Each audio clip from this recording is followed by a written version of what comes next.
Welcome to Hamim Loyal. This is Eric Grissom. And I'm Dan Johnson. Eric and I will be rewatching the iconic Twin Peaks from the pilot through the return and everything in between. If this is your first time watching, or if you're a longtime fan, you can watch along with us as we dive deep into the strange and wonderful world of Twin Peaks. We live inside a dream.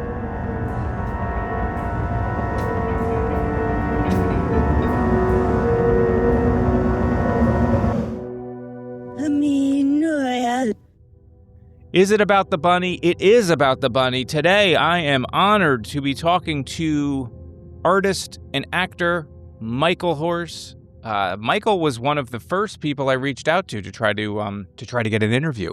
And the fact that this has come together, what a wonderful Sunday that I spent. Looking over at my phone, and my phone's ringing, and it says Michael Horse.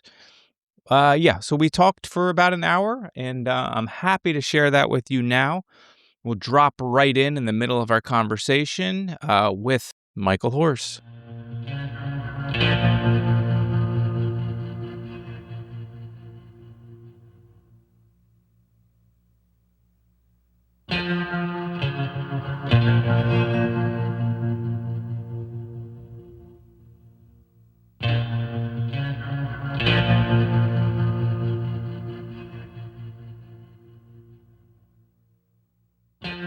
Well, it's so interesting, because I didn't even realize till Minnesota reached out to me about this, like, Twin Peaks connection. I'm sitting in my living room looking out in the forest, and I went, I live in Twin Peaks. I live in Two Harbors, Minnesota, which is like a small, idyllic town where everybody seems friendly. I'm sure that there's an underbelly here somewhere, But I got, wolves and bears. And, I went to see David a couple of months before he passed, and he didn't even want to talk about filming. What kind of trees do you have? What kind of fantastic trees have you got growing around here? I was telling me, he goes, oh, Michael, you're so lucky. But, I'm from Arizona and California, man. And my wife, she wouldn't even go east of the Rockies. A snowflake fell on her once and she screamed, But she's a native and water activist. So she said, we're moving to Minnesota. Not just Minnesota, right up in the arrowhead of Minnesota. So there'll be some water for the kids. And 10, 15 years. I went, screw the kids. I'm going to retire in Mexico. But Right. she, I've been married several times. I can't afford to lose another wife.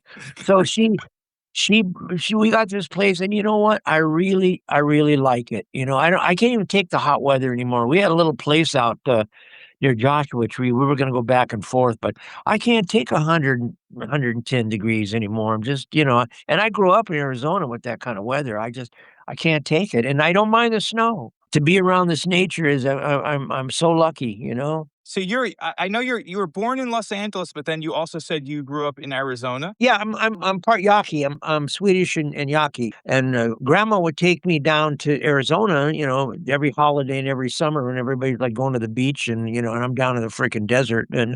But it was a wonderful place to grow up. There was nothing down there there wasn't even a grocery store near where we were till I was like 9 or 10, And I could get on my horse and ride out in the desert and find amazing things, old bugles and soldiers' buttons and little porcelain doll faces and, all kinds of little treasures. And it was a great place to grow up. And again, sometimes you don't realize how lucky you are till you get older, Yeah. You have brothers and sisters? I have a stepbrother, and I was raised by I never knew my birth father. I was raised by my stepdad, most amazing man. He was my dad ever since I was 1 year old, and he adopted me, and he was an outfitter, a guide, one of the best in the business from Canada, and I wish I would have been smart enough to learn more from him, but, he would take me out of school during, hunting seasons during the winter, and I'm out there being a Sherpa for all these really wealthy people and actors that he would take. They would tip me really good, but I just hated it, and when I'm up here, people go, "Do you hunt?" I went, "No," and they go, "You don't wanna kill anything?" I never wanna work that hard ever again,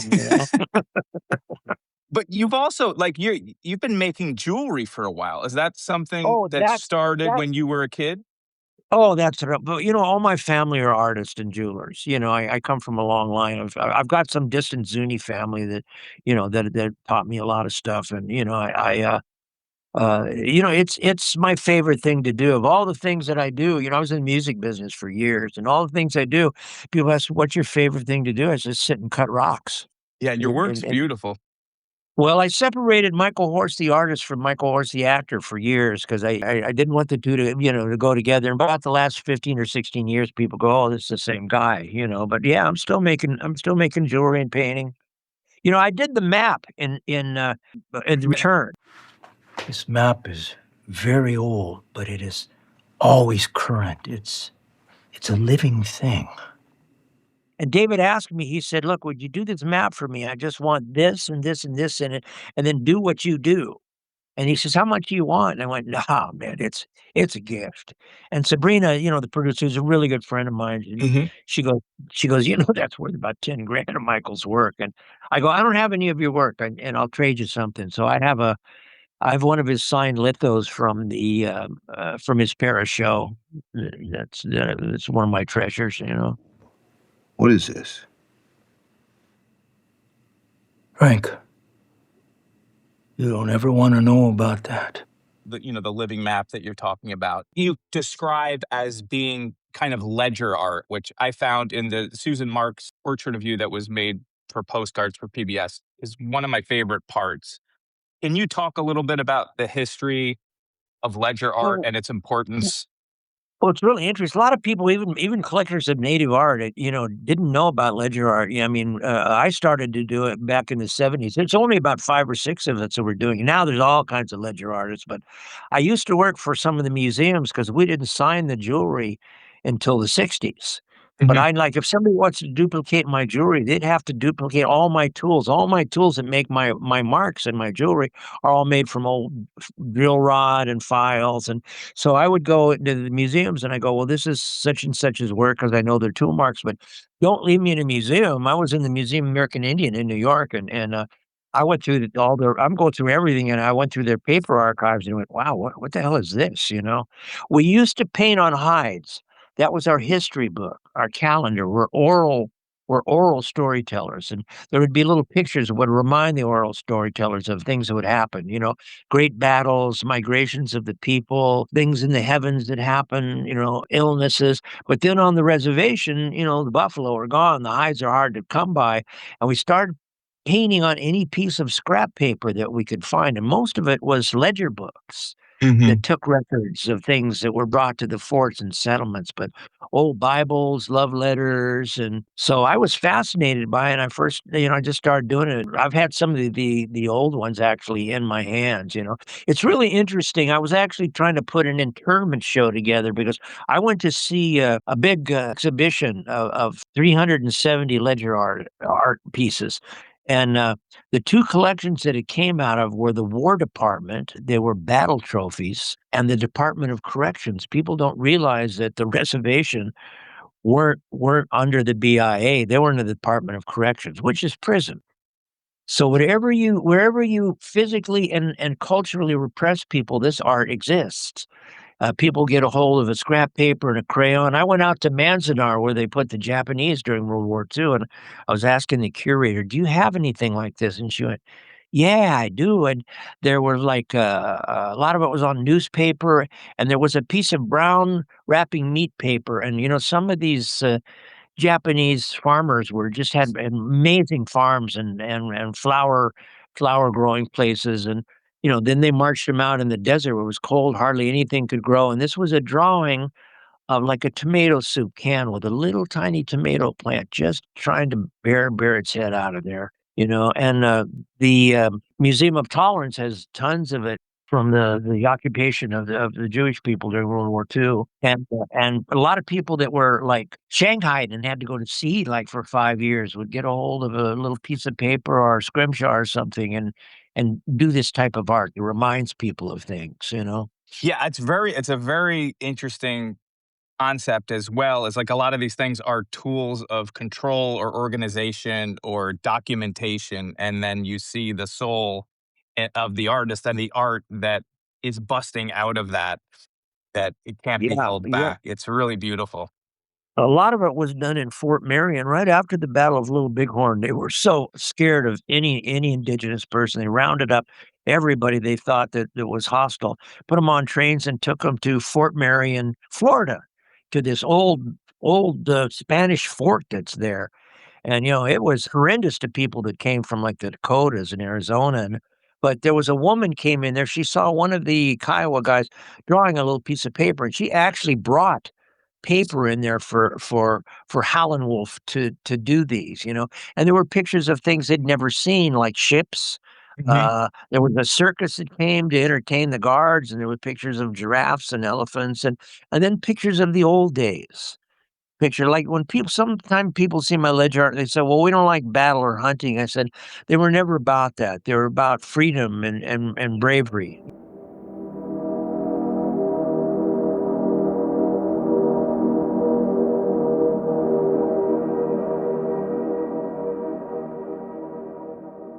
When did Yeah. you make kind of that move?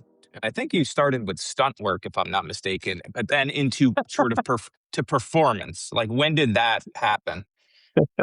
My whole career's an experiment, bizarre burglary, buddy. You know, I left home real young when I was a kid. I kind of left school because I was dyslexic. They didn't know what it was. I couldn't fake my way anymore. My teacher would ask me, "Why are you reading?" I go, "It's blurry." And my mom and dad would send me to the eye doctor, and the eye doctor goes, "The kid sees fine." So I left home, and I was everybody played music in my family. And I wanted to go to New York City because that's Mhm. where it was happening in the later '60s. So I didn't want to take the guitar; it was too heavy for me. So I took my violin, and these truck drivers would drop me off in the middle of nowhere. This story's all going somewhere. In the middle of nowhere, and I'd sit and I'd play that violin till a couple 3 or 4 hours sometimes, so I got another and I got good. So, I got to New York. I'd never been out of Arizona, California. So I'm in New York, it's the later '60s, it's February, and I had kinda long hair back then. And, I'm standing outside the old Washington Hotel, and on the 3rd floor, this black woman opens the door and goes, "Hey, kid, you just get here?" I'm like 16, 15 and a half, and she said, "You know anybody in New York?" I went, "Uh-uh." She goes, "Do you have any money?" And I go, "I got 15 bucks," and I waved at her. She says, "Put that the F away and have the doorman ring you up. You're gonna stay with me because 'cause you're gonna die." I lived with Nina Simone. I wish I could break all the chains holding me. And at this crucial time in our lives, when everything is so desperate, when every day is a matter of survival, I don't think you can help but be involved. Young people, black and white, know this. That's why they're so involved in politics. We will shape and mold this country, or it will not be molded and shaped at all anymore. She took me in like a pet. You were 16 at the time on your I own.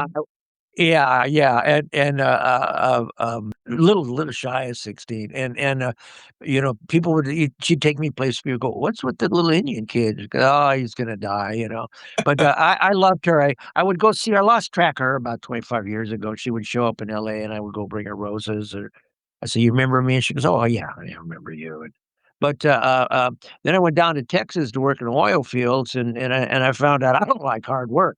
I was working 3 days. I'm looking around, guys are missing fingers and shit. I went, "I ain't doing that." You don't So want to do so that. I started playing music, and I got good. So I played oh god, I came out of bluegrass music. It was really interesting. Like I said, everybody in Arizona, all my family played music, but, there wasn't even a lot of radios and stuff. I had an old Crystal radio set. You probably don't know what that was. It ran off a little crystal battery. Oh, sure, I do. Yeah, yeah, yeah. Yeah, and I grew up on Border Radio, which is really interesting. If you're a music buff, Google Border Radio. It came out of Mexico. This is Paul Kellinger, your good neighbor along the way from XCRF in Ciudad Acuña, Coahuila, Mexico. It was so powerful. It went up into Chicago. I mean, I was down in Jamaica doing something. I was asking the Rastas, and they said, "Oh yeah, we used to hear all this, And they played Sarah Vaughan and Billie Holiday, and all this great rhythm and blues. I mean, the Beatles and Stones came out. I thought, oh, this is just bad versions of American rhythm and blues, and I love them now. Sure. I mean, I go back. I mean, Leon Russell and I played for Sonny. We were house band for a while for Sonny and Cher. I mean, that's how old I am. But I never wanted to be in the entertainment business. Other than that, I mean, I didn't even really like performing. I don't like rehearsing. I don't like performing. Milt Tillis and I did like 61 night stands by bus, not the buses they got now, by bus. And I went, I quit. I quit in the later 70s, but. My dad gets, I dabbled in the rodeo and I sucked at it. I really was not very good at it at all, And my dad got me a job wrangling horses on some films, because he had a lot of friends in the business, And one day they said, Michael, can you ride out in the desert? We're going to shoot a gun can you fall off like you're shot? And I went, I fall off? I get paid. I can do that. I'm having a hard time staying on. I can fall off. Right. That's happening. It's happening anyway. So now you can get a check for it. So I started doing that, and I did a couple little things, but I was renting my art studio from an agent in Malibu. And it was really funny. She handled Jack Nance, and I love Jack, and I wasn't even in the business. And I got Jack one day, and I went, "Hey, Jack, I'm a pretty out there guy. The fuck did Eraserhead mean?" And he goes, I have a picture of him, as Eraserhead says, "Figure it out, yet love Jack." So you knew him before. So you had sort of. Yeah, I knew him before. Yeah, I knew him. I was living down in Venice for a while, and I used to run into him all the time down there. And, yeah, because you guys are on the Cowboy and the Frenchman together. How do you end up then in Legend of the Lone Ranger? Nobody has reason to fill their hearts with hatred for the white man more than I. He's taken from me my wife and my child. But the man I brought here is my brother. And I will protect his life with my own if I have to. So the agent's 1980. I'm an American Indian Movement member. I was up in the Bay Area when it was all coming down, and I mean, it changed our whole lives as urban. We didn't know that we could stand up for ourselves like that. And Dennis Banks and Russell Means were very good friends of mine. There's a film that's still trying to get a release. It's called Ojibwe Warrior, and it's the story of Dennis Banks, and his family called and said, "Would you?" would you narrate this and how much you want? I went, "Oh, I'm not taking any money for Dave Dennis's life story, But she says, "You want to be Tonto in the Lone Ranger?" And I went, "No." And I knew Jay. Everybody loved Jay, even with that stereotypical, everybody loved him. And I knew him. I knew his daughter. And, and I went, "No, I don't want to be fucking Tonto." She kept asking me, and I went, "No." And she went, "They'll give you 50 grand. I went, "Oh, Kimosabe." So I went down and talked to Mr. Fraker, who we were friends till the day he passed. And I went, you send Tonto to town one time, man, there's going to be more natives on your lawn than custard saw. And he went, "No shit." I didn't think they'd hire me. I mean, I didn't know. I didn't know anything. I would walk into a room, and crews loved me because I started I was a crew guy. I was a wrangler, and I know how hard they work. And they go, "Michael, what are you looking for?" I go, "That thing I'm supposed to stand on." He go, "Your mark?" I went, "Yeah." He goes, "You can't be looking for it." I go, "How am I supposed to find it?" But a terrible movie, and it didn't take me long to figure out it's only going to be as good as it's written. My wife will go, "Why are you good in this and not in this?" And I said, "I'm just not a good enough actor to make bad dialogue work." Well, for what it's worth, you do a great job with what you're kind of given in that film. That film is legendary right on its own because didn't they redub Clinton Spilsbury or whatever? Like, what was that? I would love to know, what's that like? At what point did you know things were going bad? Right off the bat. That's a really funny story. Yeah, Siskel and Ebert reviewed the movie, and they left my name totally out. I took it as a compliment. So they get this guy, really good-looking kid, right? I knew he had problems, and The studio, everybody was kind of worried, me being a Native activist, and this kid would screw up before I ever got a chance. And, yeah, he would catch his spurs in a chair, and a really funny story. There's a scene in there where I'm supposed to be healing him, and Mr. Fraker goes, Can you sing in your language?" I went, "Yeah, yeah, I can." So I'm singing, and they cut it up, so you can't really tell what I'm saying, but my nephews are there, and they're laughing. And he goes, "What are they laughing at?" I go, "I don't sing very well." I'm saying, "Grandfather, do not let the white guy die, or I'm gonna get him more money."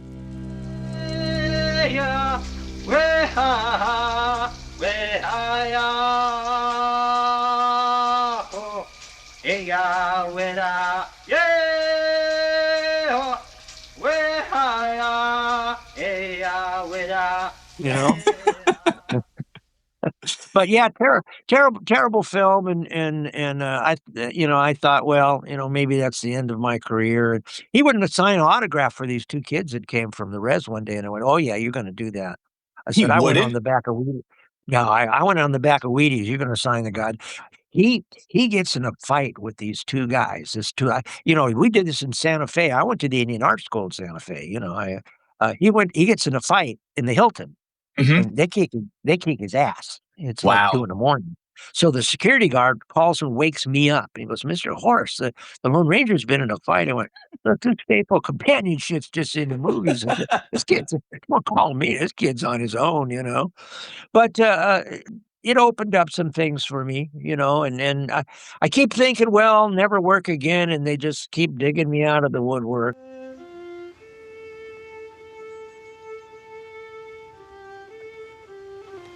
Track him for 10 days. Was curious. Him kept tossing out snails. Scared me. I know you sort of were running into Jack Nance a little bit here and there. You're kind of in that world. But when did you get cast for The Cowboy and the Frenchman, which was about a year or so before Twin Peaks pilot Well, is shot, which has Joanna, Harry Dean Joanna, Stanton, Jack Nance. It's a great little film. and Harry Dean and I know each other from my early music days. I knew Christopherson, and and every time Harry would meet me, he acted like he didn't know who I was. And Grace had just, she'd work with him on something. She goes, "That's okay. The '60s was really good to Harry." No, Joanna Ray was a friend of my first agent, Maggie, Okay. and she cast her. Actually, we dated for a while. I love her dearly. I think she gave me the small part in Twin Peaks because she wanted me to go up there and watch Eric, make sure Eric didn't get in any trouble. Leo's one of those guys you keep on a list and you keep your eye on. So far, we haven't caught him with his paws in the cookie jar. Oh, wow. I didn't realize that. So you had dated her a little bit before. Oh yeah, yeah, Not during, but just before. So you yeah, go back. yeah. We go back. Yeah, I love her dearly, But yeah, she said, "You want to be in this thing with David Lynch?" And I went, "Oh yeah, sure, yeah." Yeah, The Cowboy and the Frenchman, I know a lot of people probably haven't seen it. It's a wild, very fun, like you talk about his sense of humor. David Lynch is a very funny person. It's a very specific Yeah. sense of humor that sometimes is not for everybody, but it's definitely for me. Like the Eddie Dixon scene, like another musician that is in that film. What a great car. There's a great car in that. And I don't know, this is a long time Oh, ago, but was that David's car? no, no, no, Okay. no. Yeah, it wasn't his car. Yeah, no, it Yeah. was. Yeah, it was something. I've got tea. I've got cookies.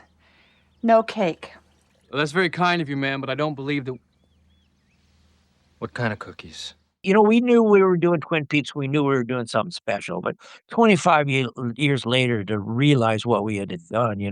People Yeah. asked me, should it come back? And I went, no, I don't think so. I think it died before its time. That's part of its mystique. I think if it would have come back before the 25 years, it wouldn't have had the impact. But David called me and he goes, "Hey, buddy, we're getting the gang back together." And I went, "Hey, just give me a cameo. I'll do it for free for you." And he goes, "No, we got stuff for you." But I didn't realize how much the fans like the character of the Hawk.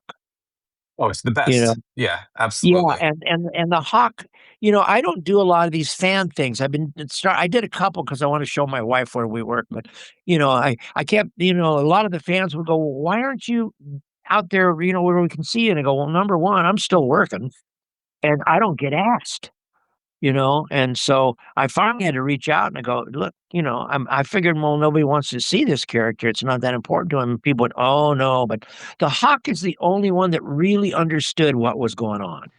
Have either of you fellas heard of a place called the White Lodge? Where'd you hear of it? Well, it was the last thing Major Briggs said to me before he disappeared. Cooper, you may be fearless in this world, but there are other worlds. And what's really interesting is I have so many of my contemporary native artist buddies that are such fans of David's work because, like us, he understands that the dream world is just as real as the awake world, and that nature is alive. And it's a scientific fact that the trees communicate with the mycelium, and that they communicate with the animals that will communicate with you if you listen. So, a lot of native people are big. Up here in Minnesota, I did a little art show up here in Duluth, and so many native artists came and go, oh, we're such big fans of David's work. And what's really interesting is a lot of young people like it. And I went, that's perplexing to me because it's slow. And I've got grandkids and nephews and stuff, and they don't have that attention to go through all this. But I realize you can't multitask and watch Twin Peaks. You got to invest. Yeah. You got to invest in it, and that's kind of a new thing for some of these people. And so many people come with their families, and so look, with 12, 13-year-old kids, and they go, we bonded over Twin Peaks, and I went, or Twin Peaks you bonded? It wasn't over like Little House on the Prairie or... I want to jump back to something you said before when you were talking about the Lone Ranger and knowing it was off the rails and working on Twin Peaks and knowing it was a success. Because those two things are interesting contrasts where you have this big budget Legend of the Lone Ranger that people want to be or assume is going to be a hit and it's a massive failure. And then Twin Peaks that the network doesn't know it's going to be a hit. It sounds like when you listen to Mark Frost or David Lynch talk about it's like no one really knew that was going to be as big as it was. But could you pick up on that while you were filming the pilot? Oh no, I knew it was something special, but I knew I sit and I watch a lot of stuff. I would watch these executives come from the network, and they were frightened to death. They go, yeah, this is genius. Put this on like Sunday afternoon when nobody's watching. They didn't know what to do with it. Deputy Hawk, stand over here and hold this bucket of rocks up near me where I can get to them. Would you please put on the kitchen mittens? One of my favorite scenes is in the first season, episode 2. It's the one directed by David Lynch, where you're holding the bucket of rocks with oven mitts. Yeah. Can you talk about that? Oh yeah, there's a lot of references to old television and shit that a lot of the newer actors didn't get. So he says, "Well, go over and pick that bucket up, but put these oven mitts on." So I got these oven mitts on. I'm looking at both him and Mark, and I'm going, the hell does this mean? And they go, nothing. We just want to see you with oven mitts. So I go to pick it up, and they went, no, like this. Pick it up with your wrists. And you remember the old Kung Fu series with David Carradine? Sure. Yeah. When he graduated from the Shaolin thing, he would grab that hot bucket of rocks that had 2 dragons on the side that would burn that tattoo into his wrists. And I went, oh, Kung Fu. And they both started laughing, I never realized that. I never made that connection. Mark was really interesting. Mark understood a lot of my character too. Mark understood the connection to the indigenous. I'm the most un-new age guy in the freaking world, but the desert, that forest has a living entity, and it became a character, just like we were. That's part of the magic of Twin Peaks is it's just like the Monument Valley to John Ford or New Zealand to Whale Rider. It became a character just like we were. Yeah, that's a great point. And at the time, this 1990, it was already there's a well-established Hollywood style storytelling. It's often indigenous people teaching white men some spiritual aspect or magic. But Twin Peaks certainly did that, but it subverted those tropes in really interesting ways. One thing I always think about is like when you're the gun range and you talk about it's like, and Cooper's like local gal, and you're like, no, Diane Shapiro, PhD, Brandeis. One woman can make you fly like an eagle. Another can give you the strength of a lion. But only one in the cycle of life can fill your heart with wonder and the wisdom that you have known a singular joy. I wrote that for my girlfriend. Local gal? Diane Shapiro, PhD, Brandeis. It held some mirrors up to some stereotypes. A lot of these native people that like John McLaren, that's a producer, and then on the Hillerman series, and they said, Michael, you opened a lot of doors because there wasn't a character like that before. You were maybe the best cop. I mean, obviously, Harry Truman is Harry Truman, but the way they portrayed, you always knew what was going on when they're trying to do their stuff at One-Eyed Jacks or whatever. You're like, yeah. You guys can't keep the secret.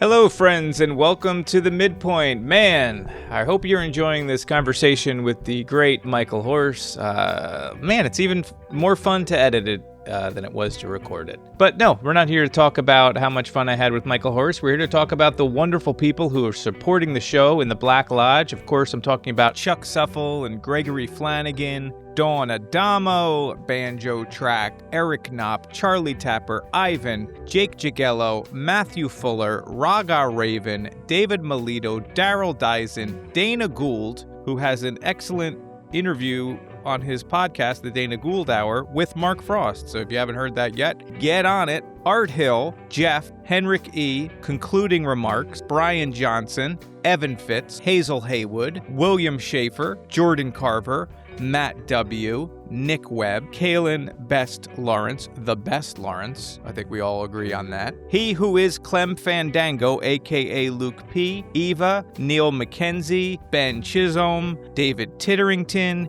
Ethan Berry, May Surkoff, Wordy Ginters, Chris H., Patrick Weiss, Skeksis, Julian Zoller, Matthew Walker, and Dustin Weaver. Thank you for supporting the show, and for everyone else who participates at all the other tiers or just listens week to week. Thank you. Now let's get back to Hawk. We're talking to Hawk. While you're on the Twin Peaks, like it seems like it's obviously a lot of close friends. Everybody's kind of friends or family. Like you talk about, you're looking out for Eric, because Joanna and everything. But did you gravitate towards certain cast members or crew members more than others? Were there little friend groups, so to speak, among the cast? Me and Harry and Kimmy were pretty close, and Dana too. Dana and I became pretty close. Yeah, but Harry Goes is the most interesting cat in the world, man. I just love him. When Twin Peaks wrapped up, the first time, and I said, "Hey, where's Harry?" And they said, "Well, we heard he's herding cattle in New Mexico." I went, "No, he's not. He was, Wow. No, Harry's an interesting guy. Yeah, we still talk. We're all really good friends, Joan Chen was interesting, but she was dating Rutger Hauer, and he came and he's sitting 2 chairs away from me, and he's looking at me like, "You looking at me?" And went, "No, dude, I ain't, man." Yeah, I imagine he's kind of an intimidating cat. Yeah, you're a scary dude. I ain't looking at your direction at all, man. Scary. Him and James Caan. James Caan scared the shit out of me.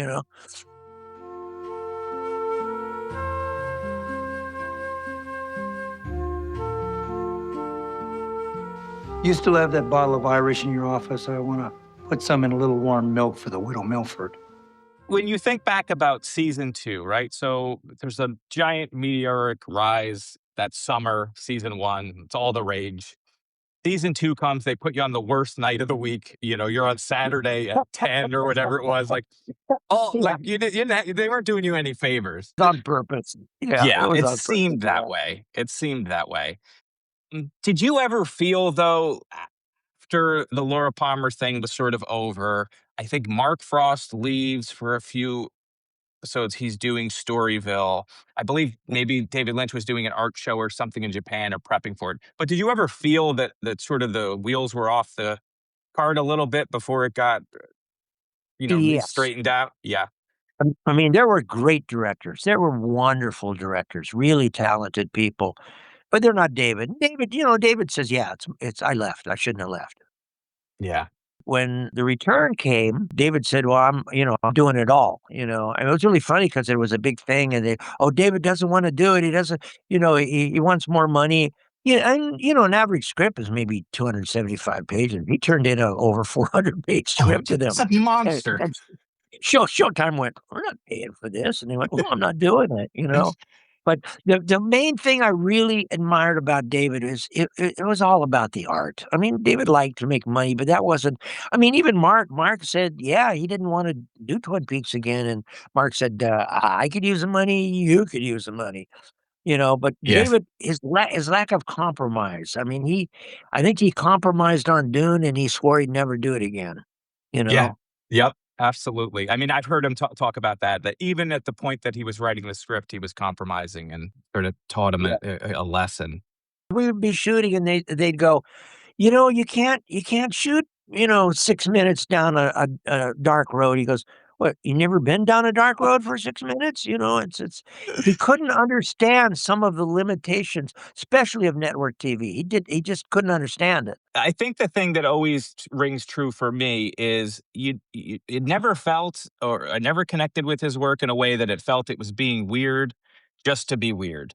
Things were taking No, I a mean, long time because that was the idea or that was the feeling, whereas some other directors, were trying to mimic something intentionally and it was ringing false a bit.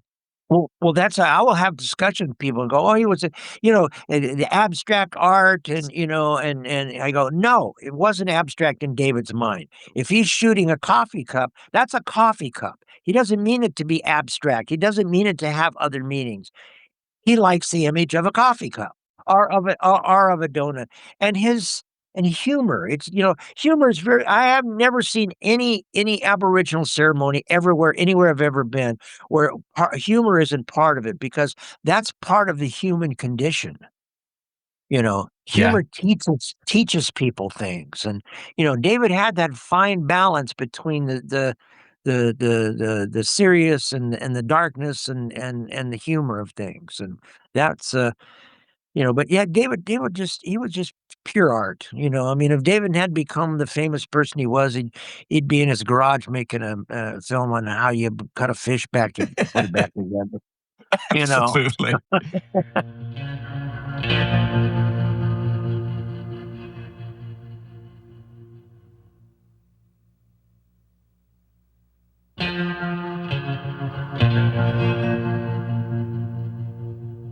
Did you know while you were making the show the first time before the return that it was kind of winding down? Uh, was it a shock when it was uh, sort of No. canceled, or you kind of said, "Okay, I can see where this is going"? Oh no, I knew it. I knew it was. I knew it wasn't going to go any farther than that. I knew that it had sparked something that basically confused and frightened the whole industry. You know. Yeah.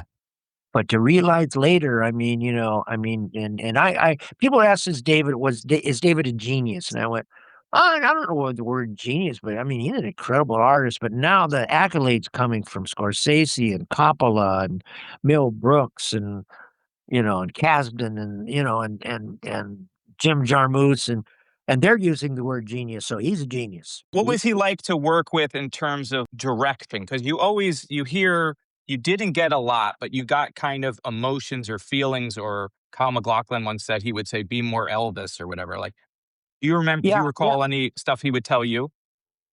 He told me once, this time only good.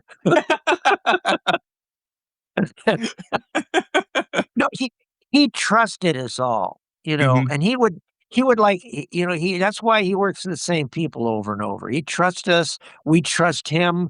I trust his image. I mean, I've worked with other directors and I go, this guy doesn't know what the fuck he's doing. I totally trust him. He was really interesting. He really liked dialogue.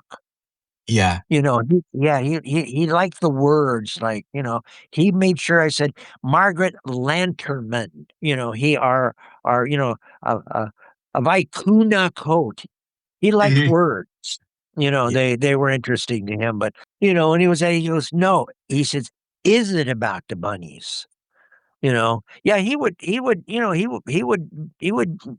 things, and we all trusted him. I mean, Bellucci tried to go off script with him, and he had an old time megaphone. He goes, "Mr. Bellucci, do you want to go to the principal's office?" Yeah, I think that's a great point because, Lynch is one of the best filmmakers when it comes to knowing the importance of sound and like enunciation and getting every word right because it's Yeah, part of the rhythm of the scene, the audibly. yeah, And I think that yeah, makes sense why he connected with actors like yourself that were musicians. And the yeah. fact that he worked with so many musicians, that he was a musician himself, I mean, providing the music for a lot of this stuff it comes through. Yeah, it's interesting. I do a lot of voiceover work. I do animation and a lot of narration of documentaries, and a lot of us that do that are musicians because we understand tonally what somebody wants. I remember hearing Dana Ashbrook, you mentioned becoming kind of friendly with him, saying that I think when the first show ended, you set up a sweat lodge for everyone. Is that true? Yeah, In yeah, Malibu? yeah, yeah. I did. Yeah, yeah. Can you talk a little bit about what that entailed or who was there and was it kind of a I don't. goodbye? I don't remember a lot of it. I know it was Harry and him, and I can't remember who else came. I mean, that's a long time ago. I Sure. Yeah. forgot that I'd even done that.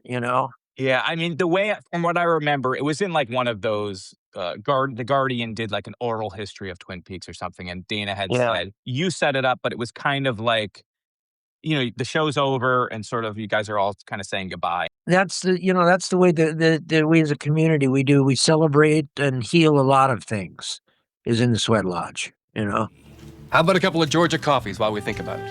Hooper? Hawk? You're gonna love Georgia coffee. One thing that I love, and it's a return to Twin Peaks that you made was this Georgia coffee commercial that was put out in I guess it was after Fire Walk with Me. Do you remember what it was like shooting that and any memories from how that came about? Yeah, Twin Peaks was huge in Japan, Mhm. so they had just reached out and they said, "Do you want to do some coffee commercials?" And I went, "I don't know." And Kimmy goes, "Yeah, yeah, let's do it, let's do it." So Did you actually drink it? Did they give you a case of this stuff? no, we nothing. We got paid well, but we didn't get nothing.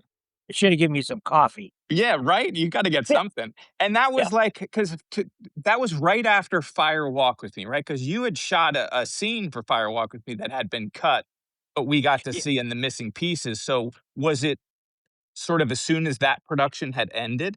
Yeah. What was interesting about Fire Walk with Me too is Lynch always overshoots stuff. So he called and he goes, "I'm so sorry, Michael. I had too many things and I gotta cut you at Harry's scene." I go, "Well, just thanks for telling me, so many things that I've done." I go to watch it and I go, "Well, where am I?" Yeah. Yeah, I hear that from a lot of actors and stuff. Is that you don't find out until it's premiering. So Yeah. So at least he was nice enough to call us. yeah, and that particular the Georgia coffee commercial, it was all shot obviously in the United States, but was there a presence of the Japanese coffee maker on set, or were you all just kind of on your own? No, we were kind of on our own. I mean, David has shot other commercials before, so I think they just put it in his lap. Yeah, Yeah. I'm a huge fan of them. I think there's 4 of them with some variations. I had Yeah. heard there was supposed to be a season 2, of the coffee commercials, but it didn't happen. But I love it. And your part's great too because you're talking about the Black Lodge. I think while we're trying to sell canned coffee. Hawk, what's under that last pin? Glastonbury Grove. Home of the Black Lodge. ジョージアに任せろ。Yeah. Yeah. All of it was really a special part of my life, buddy. I Oh, I I I must have saved a busload full of children in a former life because I just get such great gifts. But if I never worked again ever, and it's just to be, people go, what is it like? What is your legacy? I said, just to be a small dot of color on that man's artistic palette is enough for me. It's just yeah. I'm so grateful. I'm just so grateful to having be involved in that experience. Hawk, watch carefully. I will, Margaret. I'm too weak to go with you. But stop by. I have coffee and pie for you. Gonna have to be after. I'm almost there now. The show in that world is so much better off for having you be a part of it. I mean, you're a standout former actor. You're in maybe the most emotionally resonant scene in The Return with Catherine Coulson when you're talking to Margaret what? Lanterman and how She wonderful was that my is. she was my friend. You know, I knew both her and Jack. She was my friend, and you know, I didn't. I just wanted to say goodbye. Yeah. You know, even though it was taped, I didn't have a chance to say physically. I just wanted to say goodbye to her. You know, and I guess it came off sincere. It breaks my heart when you say literally say goodbye to Margaret. I mean, it's such a powerful performance. Good night, Hawk. Good night, Margaret.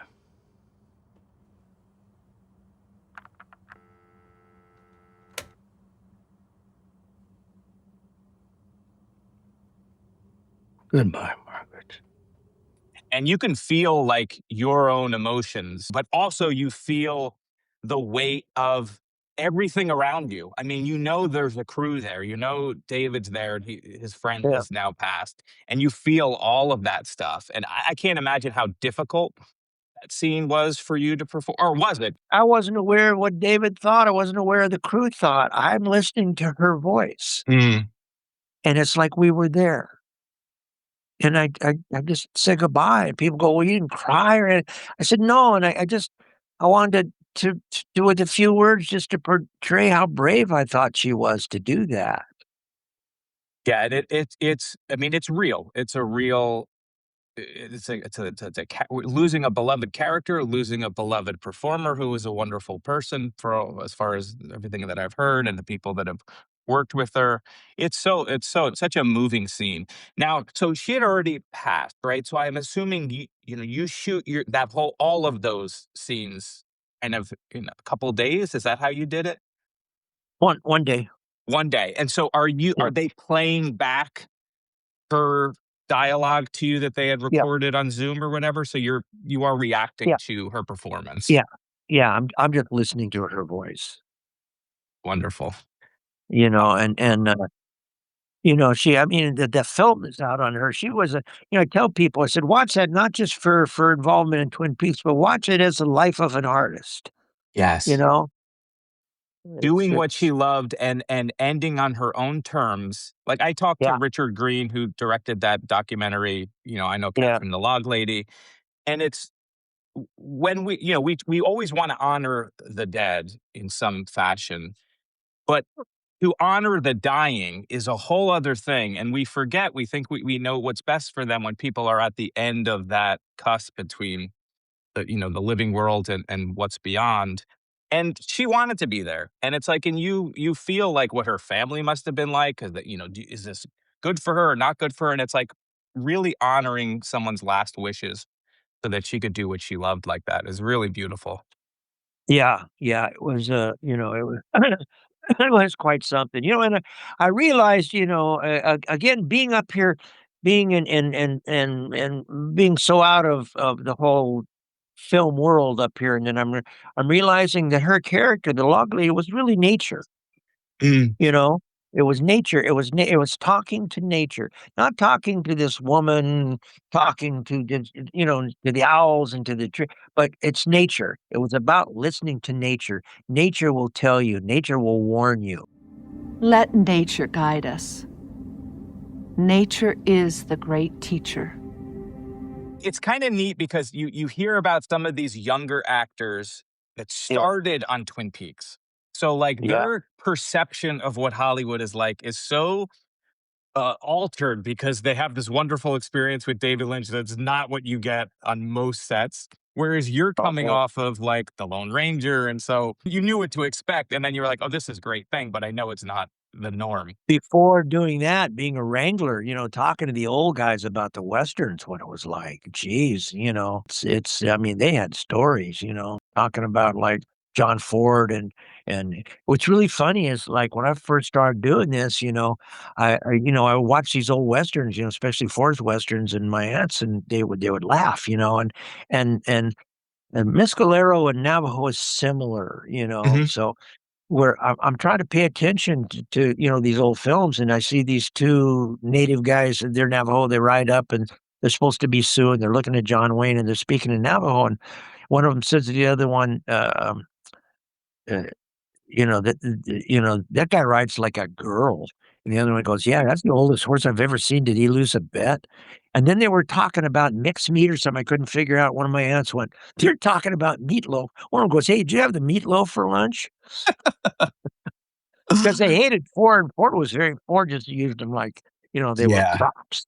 Yeah, not a great But history there. old Hollywood. My dad would take like John Wayne and Gable. He'd take all these Wallace Beery. He'd take them all hunting. I mean, two of my dad's close friends were Slim Pickens and Oh, really? Andy Devine. Yeah, they were like uncles to me as a kid.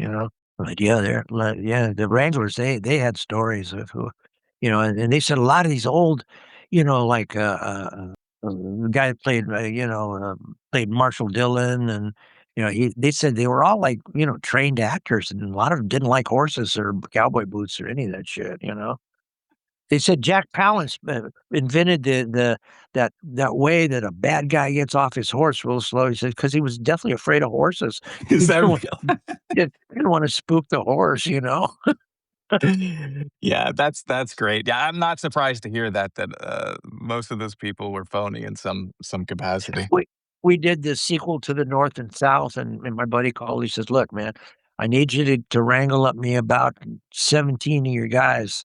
We're gonna circle the wagon trains and do that thing." And I get these guys. They'd never been in the movies ever. Got them all out of Oklahoma, and we're up there. We're all painted, war paint, everything, and we're in Texas, and we're gonna circle the wagon train. I go, this is really stupid, but didn't you always want to do this, And we're all, and I can ride, but I mean, we're all bareback, and I mean, it was like a bad high school football game. Guys are falling off and chipping elbows, and so they had the cinematographer in the center, and we're all circling him as he's filming us, going around and around, And then at the end, he goes, Michael, that's so cool. I've seen that in all the old movies. You were like hanging off the horse and grabbing the rein and shooting under the horse's neck. My buddy goes, he was falling off.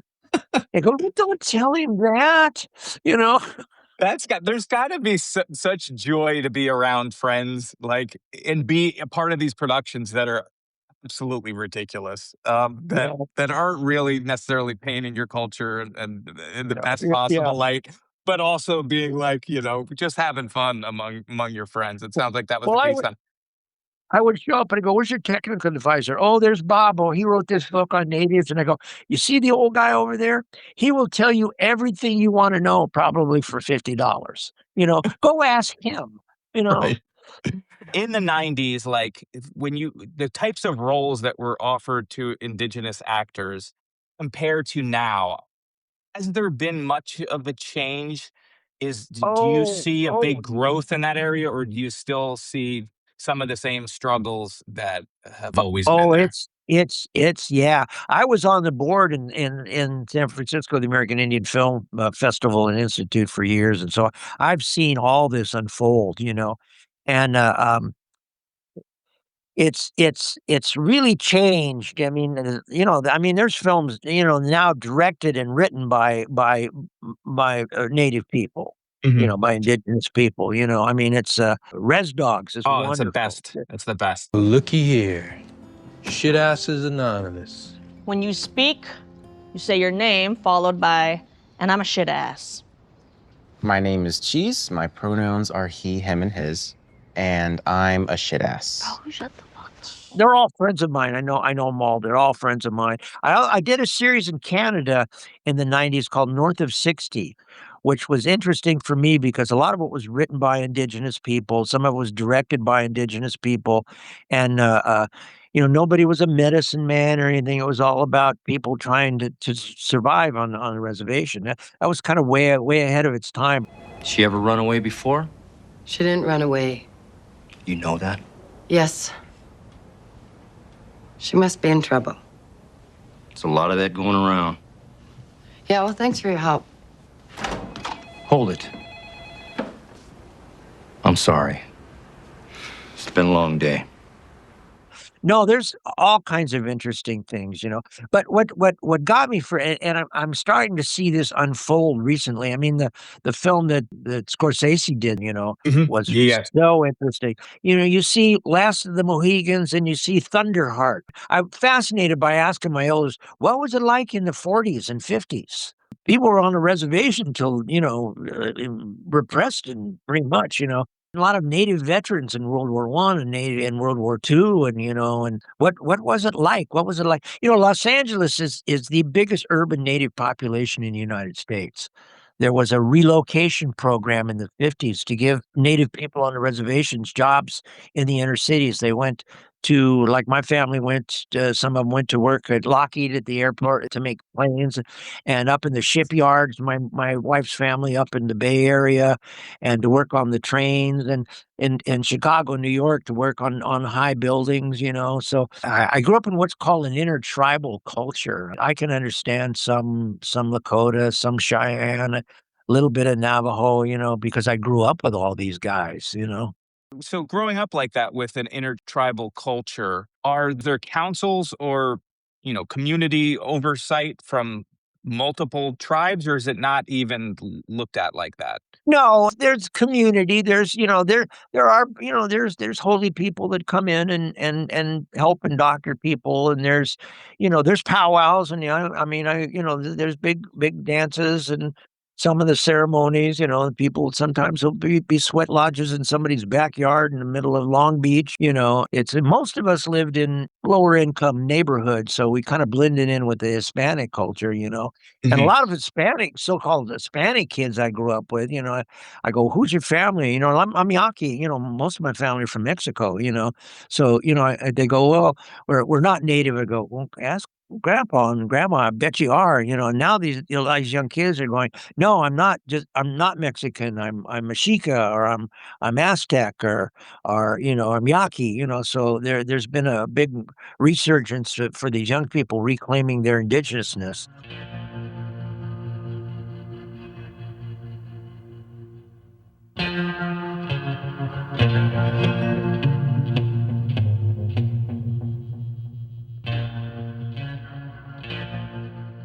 I just finished a film last year that they're getting ready to really hit the film festivals, and I'm so proud of it.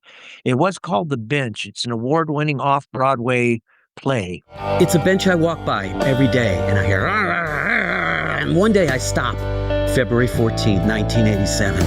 Valentine's Day, I tune in and I hear the sounds turn into the most vulgar, beautiful poetry I've ever heard before. It's about 5 homeless people that meet on a bench every day, and they're messed up. But there's a backstory. So when you see people like this, you know, they're for the sake of the creator, go you and me. Don't look at them like they're invisible. Don't think that they want to be there. You know, and we got Little Rolf, you know, it's a very low budget film, you know. Mhm. Little Rolf from Get Out's in it, and Madeline Zima's in it. Oh, wow. And Lynn Shay, who I didn't realize, I went out to lunch with her and kids were gonna come up and I go, "Are you Twin Peaks fans?" They go, "No, her, that she's been in every horror movie ever made." She's great. I've seen her. My son, who's in high school himself, is a big horror movie fan, and so he loves her. Oh, she was so nice. She did it for next to nothing to play this lady in the street asking for donuts because it's an important piece. So I think it'll start to poke its head out pretty soon because they're just doing the last edits on it. But I'm an executive producer on it, and I'm so proud. It's really funny. My buddy is a friend of mine. I've done a lot of little funny films with him, and he goes, "Look, I bought the rights to this play. I want to do this something seriously. I know you do before you retire." He says, "But I don't have a lot of money, you know." And I went, he goes, "I'll make you an executive producer." And I go, "Yeah, yeah, that means you don't have a lot of money." It sounds really, really good. Oh yeah, I think especially now in this mean, you know, cruel environment where people are one paycheck, you know, from living in their fucking car. You know, it's I think this is gonna be a really important piece, you know? Absolutely. Is the whole thing take place at the bench? Is that the only location with the characters coming in and out? Yeah, coming in and out of this bitch, yeah, you Oh, know, and that's we did it in Colorado. It's really funny. I asked my buddy, "Why in Colorado?" He goes, "It's a bench, nobody knows." He said, "It would cost me 350 grand to shut a street down in LA for a day," you know? So Yeah, that's how you gotta do it. That's how you gotta that's do how it. you gotta That's do it. great. Oh, they keep digging me out of the wood. It's really funny, like, you know, like my friend John Fusco, he wrote Young Guns, and he goes, "Yeah, and it's the," you know, the guy was a, you know, young Zuni knife fighter, and he goes, "No, they don't want you. You're not young or enough big enough star." And then they'll give me something that I out of the blue, like my agent calls and go, "They want you to be on this thing about a nail salon and the mob." And I went, "Huh?" And she goes, "Yeah," I said, "That's freaking stupid." She goes, "You better see it." I mean, Niecy Nash was in it and all these great, Mhm. female character actors. I had to come up with 110% of what I had just to keep up with these women, but it was Peggy's daughter that was producing it, and I went, "Oh, she's a Twin Peaks fan," you know? Okay, okay, okay, okay, okay. I'll back off, I promise. That's great. We'll see you at work Monday. And I don't want to see these 2 hours on your time card. That was Yeah. that Claws? Is that the name of that? Claws, yeah, Claws, yeah, and Yeah. then I did, another thing I did, Motherland, Fort Salem, same producer, Mhm. same writer and producer, and again, my agent goes, "I want you to be this thing about these witches that made a deal with the government." I went, "Stupid." She goes, "No, you better see it," you know? Develop Yeah, I'm hearing a pattern. There's a pattern of, "This is dumb, I don't wanna do it." You gotta look at it. "Okay, I'm doing it. This is well great." well, the movie I did before for my friend Ron that just did The Bench is I did this about, I think about 8 years ago. It's really funny. It's about a, 70s hair band. Summer's night. We're gonna write a fucking killer song. You got it? I think this is the stuff that inspired Kurt Cobain. This is the most powerful peyote you and your friend will ever take. Feeling anything? They had one hit, and yeah, it was a power ballad. There's all kinds of jokes about how sissy power ballads are, and they think that they're gonna get back into, in the business, and they're in a little trailer with their and it's Busey's Dumb Kid and the guy from for the girl from the L Word and the guy from Mhm. the Entourage and Sean Astin and a little person. I always have little people. You know, 50% of every dun's got little people in it. Halfway through there, Tom Arnold tells him, "No, no, it's not Coachella, it's no cello." And you know, they go out to the reservation to get some peyote, and I tell them, you know, you mess with this, and things will happen, and they fuck with these ants, and they become giant ants. It's so freaking funny. Yeah, dead ant. It's called Dead Ant. Okay. ANT. It's Oh, yeah, yeah, I freaking see it. Bigfoot. Bigfoot is your character? yeah, yeah, it's freaking it's at the end, you know, these ants are killing everybody. Tom Arnold is really that guy. I mean, he's really like my same buddy's trying to push this series. He goes, "You and Tom Arnold, you own this used car lot in Sitka, Alaska." I went, "Not gonna happen." You know? I don't wanna film in Alaska and I ain't working with Tom Arnold. Sweet guy, but he's just nuts, you know? Yeah. But at the end, me and the little guy, he goes, "Oh, grab his hand tenderly." I go, "Yeah, we a couple, man, that wasn't in the script." The little guy goes, "Yeah, that wasn't in the script." And he goes, "Yeah, you know, you got a problem?" He goes, "No, I live in the Bay Area. I'm gonna be a gay icon," you know? So is acting is still something you're drawn to, but art is your love, right? I mean, is that safe Oh, to yeah. say? Oh, yeah. And Yeah, that's my real love. And the music, I just did a wonderful, little music video, a blues video with James Marshall came up and he's playing the guitar, and he came up to my house and we recorded it. So that should be out probably a couple of months too, oh, you that's know? great. Yeah. With David having passed, I was wondering if you could share any funny David Lynch stories, or it doesn't have to be funny, but whether making the show or outside of the show. David's presence was just it was just funny, you know? Yeah. Even when he was serious and crappy, it was kind of funny watching him work, you know? Watching him put all these pieces together in his head. Like I said, I just sit around. I didn't, people, good fans go, well, in this scene, I go, I meant it. I don't get a lot of it. That's what really funny. Me and Everett were kind of close, and we'd go, I go, Everett, do you get this? He goes, no. He goes, let's go talk to Jack. Jack could explain everything. Jack, see, when it fell off the wall, this represented that this was no longer connected to this, and we'd walk away going, yeah, that's it, man. My dharma is the road. Your dharma. The one thing I really wanted to see, and I wasn't working that day, I wanted to see Michael Cera do Wally Brando. It was freaking. I said, I'm going to go. It was my day off. I said, no, I want to go. I want to go see this. He was so serious. He wanted to do such a good job for David. It was so important for him to do such a good job, and he did it all in one take. Wow. Yeah, I've heard that. That I love that scene. It's extremely funny. If people wanted to purchase your art or they wanted to connect with you, it's gatheringtribes.com. Is that the best place for people to go? Yeah, that's the best place. Thank you so much for that. I appreciate it. My wife appreciates it. Yeah, the two of you run that, right? It's your gallery? No, she does. I don't run anything. Yeah. No, she's a fantastic human being, man. It's an honor to be her husband, Yeah, she seems great from that portrait because she's a part of it. But listen, Michael, this is such an honor to talk to you. I've loved the show since I was 15 years old. You're one of the best characters on it. You seem like a genuinely good person.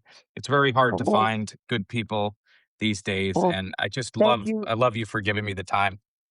Well, thank you very much. I'm really not that nice of a person. If I didn't like you, I could tell right away. If I didn't like you, man, you'd know. All right, well, that makes me feel even better because I hope you enjoyed your time. This was great.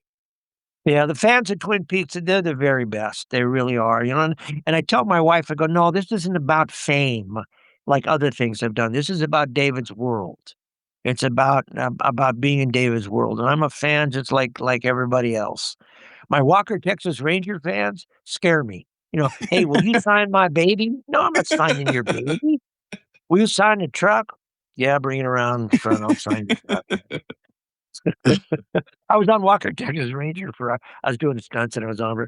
All my friends go, why are you on that show? And I go, it's so bad I can't suck. I cannot fuck it up. And well, I knew him from the old days. Yeah. His real name is Carlos. Was he a nice guy? Oh, sweet guy. Politically right of Genghis Khan, but a very sweet man.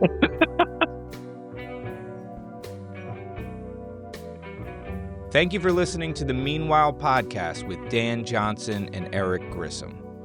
If you would like to support the Meanwhile podcast, join our Patreon. It's available right now. You can sign up, and for just a few dollars a month, you can keep this show going. And you can get access to some exclusive podcasts and some secret stuff that you're not going to find anywhere else. So if you'd like to join, go to ericgrissom.com/meanwhile and look for the Patreon link. If you like our show, please consider rating and reviewing the podcast on Apple Podcasts, Spotify, or wherever you're hearing this now. Meanwhile is produced by Eric Grissom and Where's My Robots? The Meanwhile theme song is written and performed by Paul Finn and Evening Pines. If you want to let us know what you thought of the show, you can reach Dan at danjnj.com, both on the web and on Blue Sky. Eric can be found on Blue Sky at ericgrissom.com, which is also his website. It's also me, right? That's weird. We'll see you again. And in the meantime, be good. Meanwhile.